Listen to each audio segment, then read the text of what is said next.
Good evening, everyone. We are back after a brief hiatus for Her Story in the Making. I'm your host, Britt Flinn, but it's not my story. It is her story. And so we're joined by Lauren Carpenter, aka at Stepmom Lauren on Twitter. She's everywhere, fantasy footballers, FTN, NBC Sports Edge, literally one of the hardest working women in the space, hardest working people in the space. So we're thrilled to have her on. Lauren, how are you doing? I am great. Thank you so much for having me on, Britt. This is exciting. I'm not going to lie. I was jamming to that intro music. I was like, oh my, yeah, come on, feeling it. That was great. I love it. Thank you for having me. Yeah, absolutely. And that, it kind of does set the vibe of the show. Like we It have a does. great time here. Like, let's get going, I love it. Yeah. It's yeah, it's super fun. If you guys have any questions for Lauren, throw them in the chat. We'll try to get to those throughout the course of the show. But we're just gonna jump right in here and start off with a softball, Ooh, I okay. kind of give this question to everyone starting out. How did you get into football and fantasy in particular? So I have loved college football for quite some time. I have two. Hello, Wendy. I have two older brothers, and they're sports oriented. So obviously, I have to be sports oriented because I have to be better than them in everything. So of course, I threw myself into just really wanting to, watch what they watch and do what they do because they're 6 and 8 years older than me. So when I'm like 5, I'm like football. I don't know what this is, but I love it. Whatever. But they really like college football, so I followed college football quite some time. And then I got into fantasy football because I'm very nosy. And I like, just butting my nose into other people's business. But one of my best friends was setting his fantasy football lineup, and I was looking over his shoulder surreptitiously. What? Sue me, okay? He was single at the time, and I wanted to see if he was chatting with any ladies so I could vet them. That was a thing, okay? I'm just letting you know. But he was setting his fantasy football lineup, and I was like, so what are you doing? What is this situation? And he explained to me what it was. And I was like, I'm intrigued. So you take a player and then you make your own team? He's like, yeah, you do a whole draft. We should do a home league together. So I was like, we must do this. And I ended up winning the very first year in our home league. And I was hooked ever since then. And I had DJ Khaled. All I do is win on repeat on the second year's draft day. It was awesome. I love that so much. And that is so It's your terrible. I'm a personality. horrible human. No, I think It's that's just absolutely like, great because you are so competitive and I love that about you. And you let it be known that you're competitive. You don't keep that a secret. And that is part of why it is so fun to be around you and consume your content and then listen to can you I come draft. on here every week? Just keep going. Well, I will say, for those of you guys who don't know, Lauren and I both got asked to do the King's Classic. I did the auction, Lauren did the snake, and the snake was after the auction. Lauren was one of my biggest cheerleaders, and it just made me feel so wonderful. Like this woman not only knows her stuff, but is just the kindest and sweetest. And I Oh, you're absolutely making me love tear up. Oh my God, stop. No, that was you and me together, girl. Like we had each other's backs. Like, no, seriously, my mascara is gonna start running because I'm Oh, literally tearing up right now. we'll get it together. We've got 25 more minutes of I this. know it's either that or it's sweat. Just don't judge me.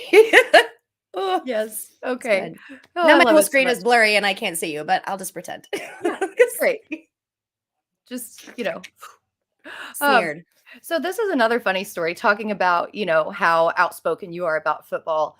You got your start by really kind of a grassroots way. You didn't go to the uh, typical sites and say, "Hey, I can write. Look at me." Um, you tweeted at Adam Rank like almost I did. relentlessly.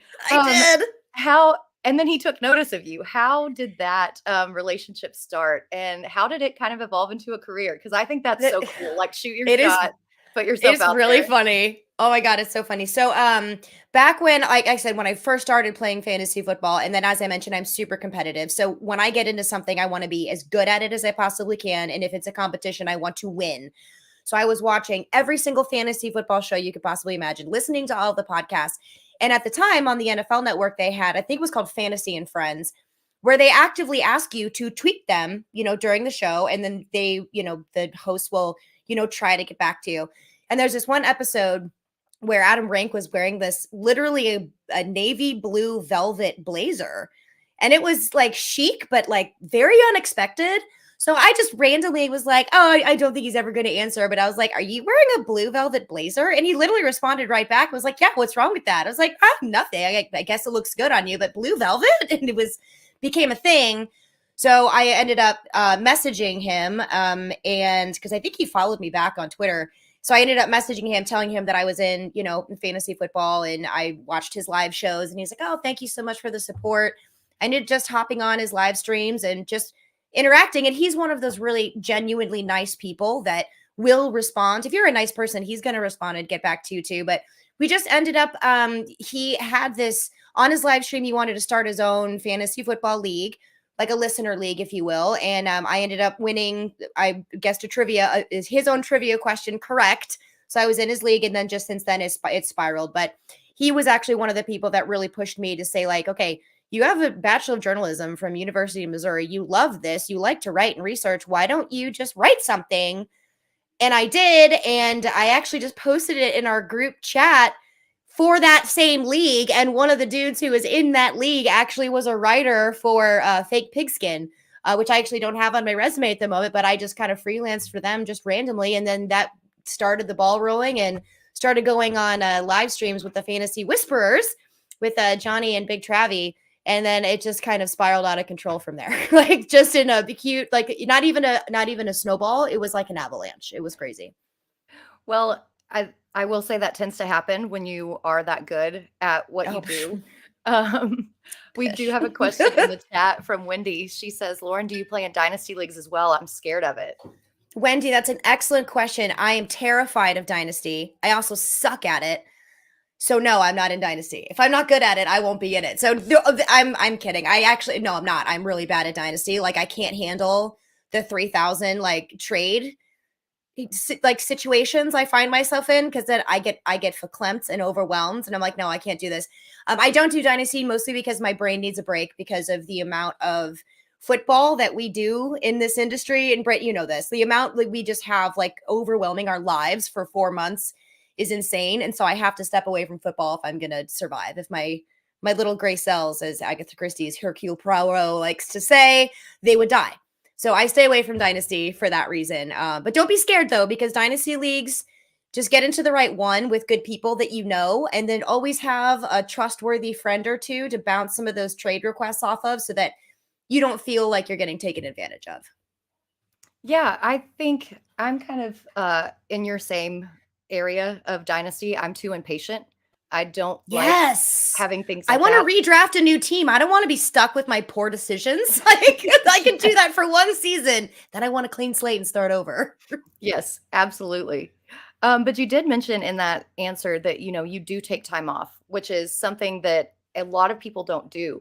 And I kind of admire that because I have a very large problem with not saying no. I can't say no, and then I can't ever get my brain reset. So how do you balance all of this work that you do for various different sites and then taking an off season? How do you actually find time to recharge yourself? Yeah, you really do have to make time. I found that really do harnessing that power to say no and not feeling guilty about it. Because, and you know, everyone that I've ever had to say no to, and I give them the reason why. I'm like, listen, I can't do it because, you know, I need me time. Like I have to have, you know, time with my husband, time with my family. And they're like, oh my God, yes, family first. So, and that's really the thing. I try to balance really fun things that I can do that are relaxing. I love to read. I brought up in Agatha Christie. She's one of my favorite authors, but I love to read. I love to decompress, but I also love still using my skills in writing and researching. Not really research when it comes to my off season, but I'm trying to write a book right now, actually. So it kind of keeps the creative juices flowing, but it's something different than football, but it still keeps me busy. But you really have to force yourself to take that time. Even if you go out of town, like I turned off my Twitter notifications. So if anyone has been trying to get a hold of me on Twitter, I am not ignoring you. Well, technically I am, but not on purpose. I just really needed to be like, okay, this is all done for me right now. Fantasy season is officially over. Betting season is not, I get it, but I needed a break. So you really have to force yourself to do it. It's not easy. It's not easy, but once you kind of do it a few times, it doesn't feel as bad moving forward. I think I always say I'm going to take one thing from a guest on the show, and this 100%, I'm going to take this, make time for yourself 100%. I especially find it hard when people want me in leagues. That is hard. That is really hard because I tried to do that and I did do it, but I still ended up in 15 leagues when I only said I was going to be in 5. And somehow, well, we can't say no to Bob Lung. Yeah, You know exactly. that. So, I mean, that one doesn't count. That one does get the mulligan pass. It does. It does. Because I agree. I agree. and it was so much fun. I think we're gonna have the Queen's Classic this year, which is I'm so also gonna be excited. really exciting. Gonna have a lot of really smart women from around the country and even internationally. Uh, I know. Kind of Yay. sneak peek on that, but I'm Wink, sure wink. we'll get some of those on the show. But you mentioned, you have a journalism degree from Mhm. Missouri, and you're gonna write a novel. Did you ever think that your degree was going to lead you into writing fantasy football content, or did you have a completely other career trajectory in mind entirely? Yeah, oh hell no. This was like the furthest from what I thought I was going to do. So, I do have a bachelor of journalism. So, that does require journalism classes that you need to take, but my sequence was actually in advertising. So, I have a major in advertising and a minor in business. So, my thought process at the time, or where I thought I was going to go after college, was working for an advertising agency or working for a small business and for their marketing firm or some marketing firm of some sort. That's really where I thought I was going to go with it. It just ended up that the branches of the life tree just didn't pan out that way. Thank you, 2008 recession. Appreciate you very much. So it just kind of, this is just where it ended up. And it's weird now that I'm actually, I played sports growing up. I mean, religiously, I played 4 different sports. I was on 2 different teams of sports. So, like, how is it possible that I'm in this career now where not only do I get to watch sports and talk about sports and research sports, then I get to write about sports. And that's exactly what I went to school basically for, was combining those 2 things and talking about them. And then, helping people with their own decisions, which is kind of an offshoot of kind of what advertising does, right? So we want to influence people to buy a product. Well, it's kind of a similar situation. You're building a brand, building it on faith and reputation. So it just oddly works out so well. And I don't know how I got that lucky that it just kind of all merged. But yeah, finally I'm using my degree. You're welcome, Mom and Dad. Took a while. Yeah. No, the 2008 recession comment really hits me in the feels because Oh, the that was feelsies. I a feel you. very, very interesting time. But I Ugh. think it's also a credit to you because you are so exuberant and outgoing and so intelligent, and you are so versatile. Like, you are able to produce so many types of content, the written, the visual, the short form. What is your favorite kind of content to produce? And do you take a different approach to creating different kinds of content, or do you kind of balance your voice throughout all types of medium? That is a great question. So, my absolute favorite is this: live streams, video are my absolute favorite type of media because I feel like I can talk much better than I can write. And I feel that I write how I talk. But writing is hard, everybody. It is hard to do. Okay. And I said I'm writing a novel. Okay. I get it. That's probably never, ever going to get published. It's more like my fictional journal, which is semi nonfiction. Either way, it's hard to do. So I can literally talk for 30 minutes about something that will take me 3 hours to write because of grammar and then sentence structure. But I use my writing as a way to give me the knowledge to talk about what I'm doing. So my favorite media is definitely either audio and video. Those are my 2 favorite. My least favorite is writing, but the research part is really fun about it too. But writing is very, very difficult. This is what I like, especially because I get the one-on-one. Could you imagine my life if I couldn't get to talk to people? You know me well enough, Britt. I would die. No, I could not imagine that, which is Terrible. again why you're so good at it. You're just Because I talk too much. Yes, I do. no, I love that. And I think, anybody who's listened to you either on Sirius, on your podcast, on Fireside Friday, I remember when you had me on Fireside Friday, you're so welcoming and such a warm individual that it really makes you feel like you're talking to a friend and not Aw. just, an analyst. Even as a listener, it makes you feel that way. And I think that that's something Aw. very special about you. Is there a favorite moment in particular of your career? Like, whether it be, even starting out with just chatting with Adam Rank, was that like the oh shit moment? Like, I've kind of made it, or was it something uh, down the line that you've curated yourself? Just what's one of your favorites?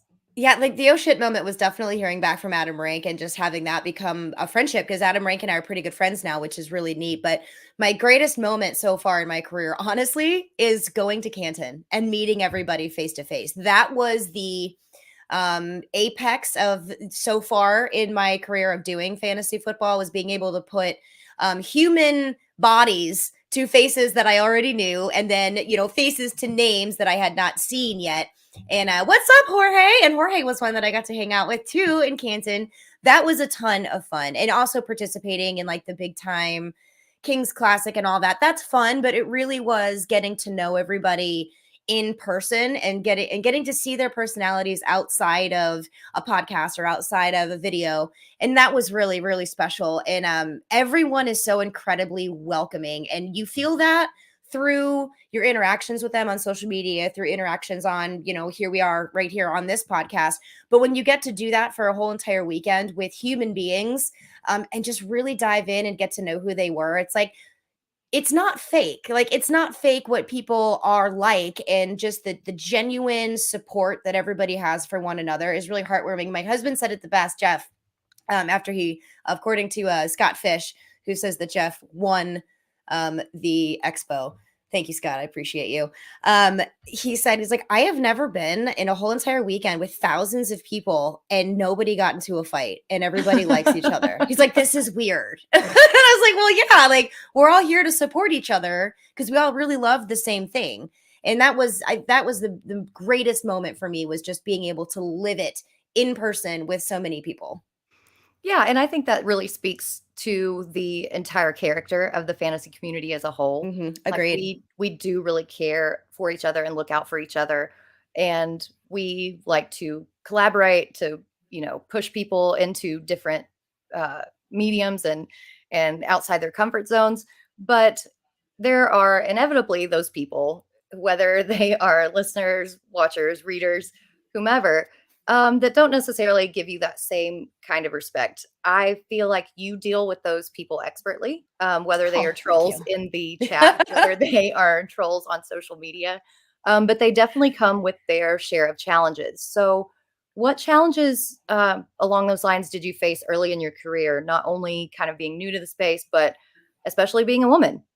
Women Yeah. get the nasty stuff in their DMs, in their chats. Just how do you deal with that, and what were some of your challenges?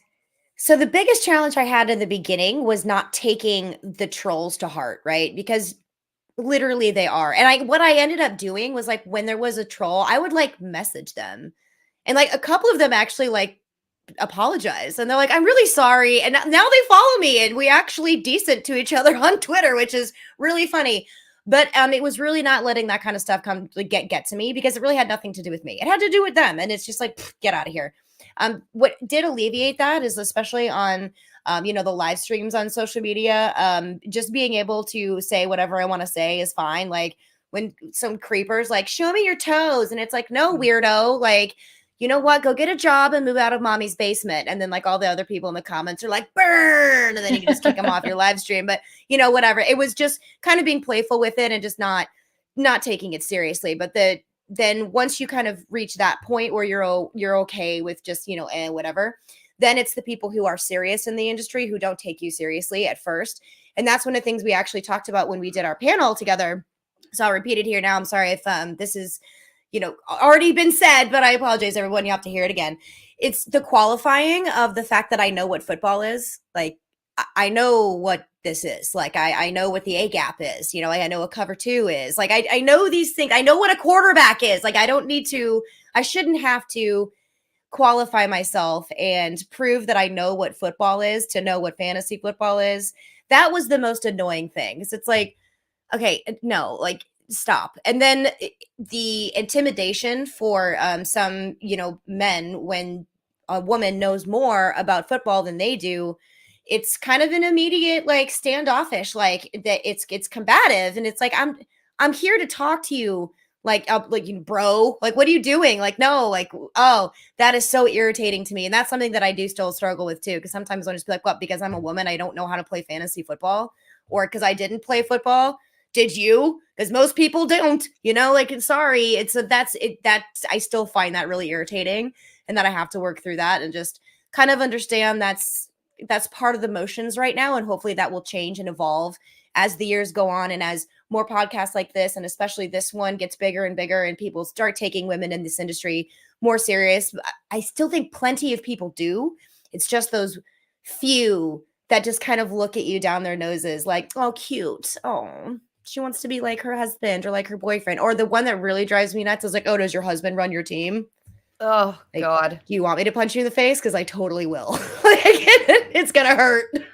Yep. Because not only can we play football, but growing up with brothers, you can still throw a punch too. Yeah, sure can. Especially probably a physical and a verbal one. So don't mess with Lauren That's right. on either side of it. That is right. I will verbally eviscerate you and maybe minorly abrase your cheek. But I think that's why you and so many others are doing such important work, because you're showing not only you know what you're talking about, but you do have tough skin and can get over some of the trolls, and you being one of the co-hosts, the original OG co-host of Women of Fantasy Football. Yeah, back in the day. Yeah, it really shed some light on some of the female creators in the space and started really, paving the way for a lot of us little newbies like myself. Oh, stop it. Get their stuff out there. And I know that I really appreciated everything that you guys put out there at Women of Fantasy Football and took your advice to heart. So for anybody who hasn't heard that, what advice would you give to others trying to create a career in fantasy sports, or what do you wish you knew when you started? Oh, the thick skin one is a good one. So I'll just circle back on that. I try to have a thick skin. It's not easy to do.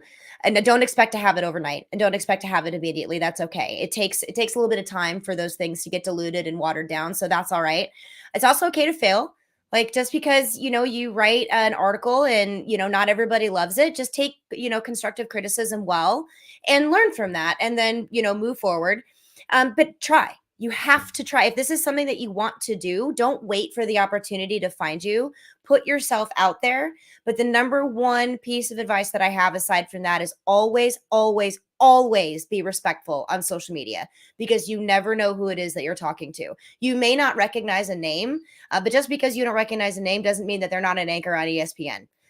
Just because you don't watch that network at that particular hour, you never, ever know. And just be respectful, because you should be a good person.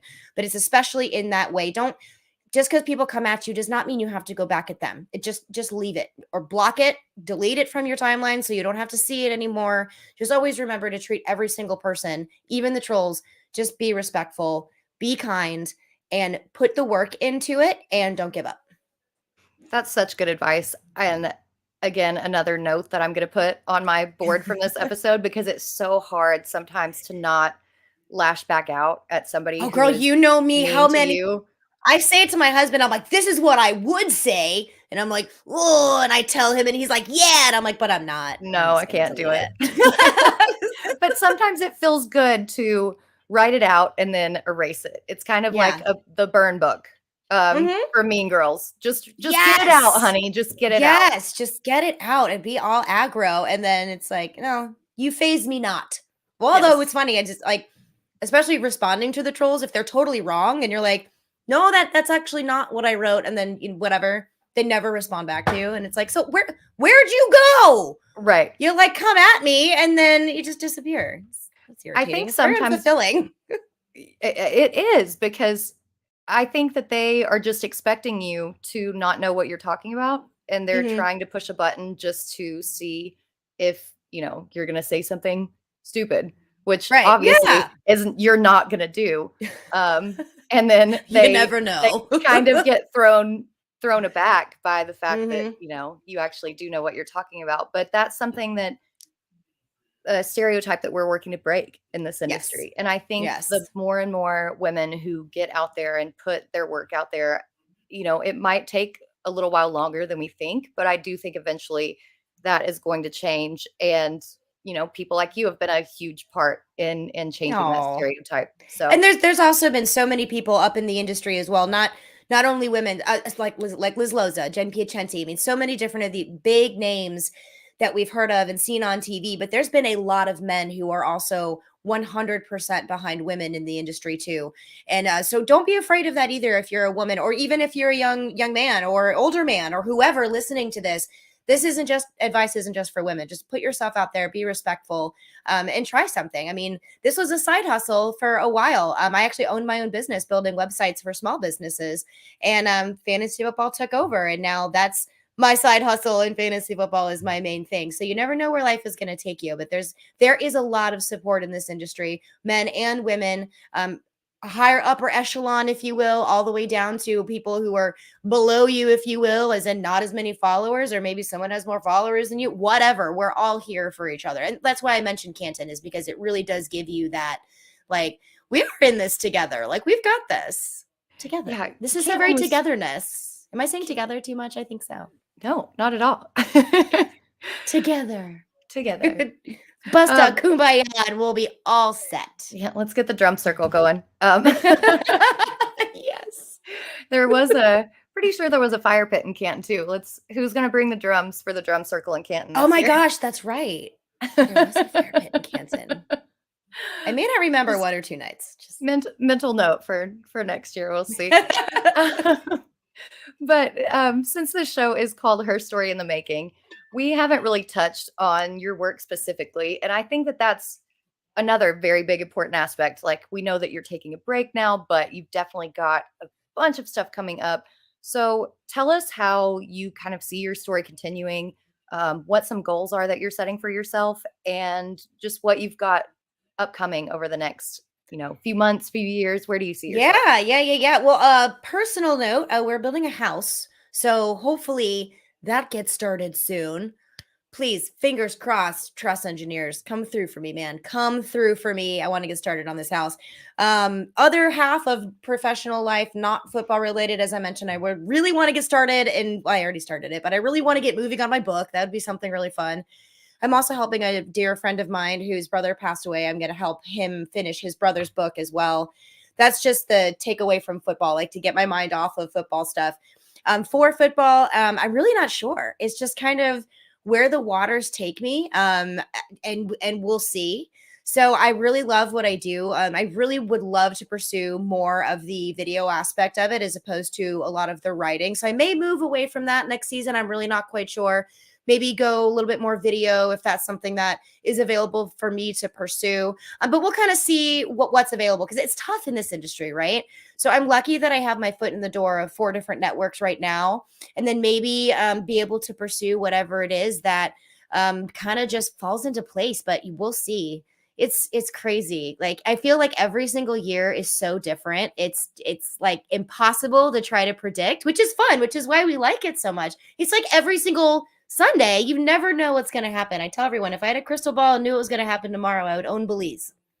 I don't. And that's what is so fun about fantasy football. Like you mentioned, you can go by analytics, you can go by what should happen, by the matchups, but it seems like no matter how well your process is, it just sometimes doesn't always work out. But if we knew everything, again, we would own Belize, or a large house there, but also it wouldn't be as fun to watch, or the content wouldn't be as fun to consume. Yeah, exactly. I mean, exactly. And it's humans versus humans, being, controlled by humans, being led by humans, being watched by humans. What could possibly go wrong? Everything. If these were robots, it'd be totally different, but they're not. We can only just educatedly guess educatedly. I like something like that. I will take your word for it. Grammar. I will take your word for it as the grammatician. Something. Yes. Oh my! I am putting that on my wall. I'm sorry if I just yelled at that like super loud in the microphone. But I don't even know. Was that correct? Grammatician. I'm a grammatician. There we go. I grammaticize. Romanticize the grammar. We just went off the rails so hard right there. We did. I love it, but I'm a grammatician, so it's fine. Oh my gosh, this is so fun. But we are getting up against it. Thank you guys so much for joining us. Stay tuned for Who's Your Caddy on Club Fantasy Live, coming up at 9:30 Eastern. So another 30 minutes on the Club Fantasy channel on YouTube. And Lauren, tell us more about your work and where people can find you. Obviously not now. but Right. when football season, Well, you can still come and find me. I'm on social media at Stepmom Lauren. I am more responsive on Twitter when I have Twitter notifications turned on. May take a few weeks. I need a little bit of a break. You can find all my work on my website, which is stepmomlauren.com. I still do have one show a week I'm doing with Jake Seeley with FTN as All in Football with Jake. We actually be on tomorrow, new time for me. I'll be on with Chris Meany as well. So putting out a little bit of content as we go along through the off season. But as always, stepmomlauren.com or stepmomlauren on social media. That's where you can find me.